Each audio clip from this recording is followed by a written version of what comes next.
The Biden administration is taking a victory lap over what it's calling a major milestone in police reform, the National Law Enforcement Accountability Database, or NLEAD. This shiny new system was designed to track officers accused of misconduct, the idea being to stop bad cops from quietly hopping between departments. Sounds like progress, right? Well, not so fast. There's just one small problem. The public can't access it.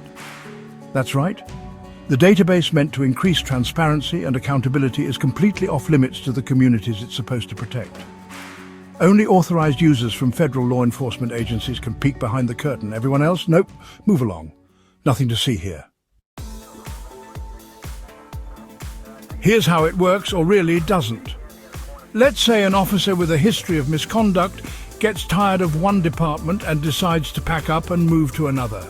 If that new department is a federal agency, they might have access to NLEAD and, if they bother to check, could find that this officer has a track record dirtier than their boots. But if it's a local or state agency, too bad. They're left to rely on the same background check roulette that's been failing us for decades. The administration assures us that someday, state and local agencies will gain access to this treasure trove of misconduct records. But don't get your hopes up about the public ever seeing it. Transparency, it seems, is a one-way mirror, and the folks on our side of the glass aren't invited to the party. And let's not forget the optics here. The government is essentially saying, we've built this amazing tool for accountability, but trust us, you don't need to see it. Because if there's one thing Americans are known for, it's their unshakable trust in institutions that have repeatedly let them down. And this isn't just an oversight or a bug in the system, it's a feature. The database was never designed to give communities the power to hold law enforcement accountable. It's an internal tool for internal use by the very institutions that are often accused of covering up misconduct in the first place. That's like handing the fox a clipboard and putting them in charge of the henhouse inventory.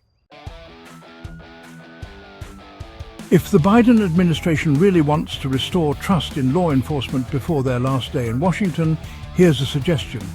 Stop hiding the data. A truly transparent database would be accessible to the public, the people most affected by police misconduct. Let communities see who's policing their streets. Let them hold departments accountable for hiring officers with checkered pasts. Otherwise, this isn't reform. It's just a high-tech way of sweeping things under the rug. For now, the National Law Enforcement Accountability Database remains a secret, a tool for transparency that's anything but transparent. And while the administration cheers its own efforts, the public is left wondering, who is this really for? Because from where we're sitting, it looks like the answer isn't the American people. To stay up to date on the latest police accountability news, subscribe to Breaking Through News on the Newsbreak app on YouTube or at breakingthrough.com.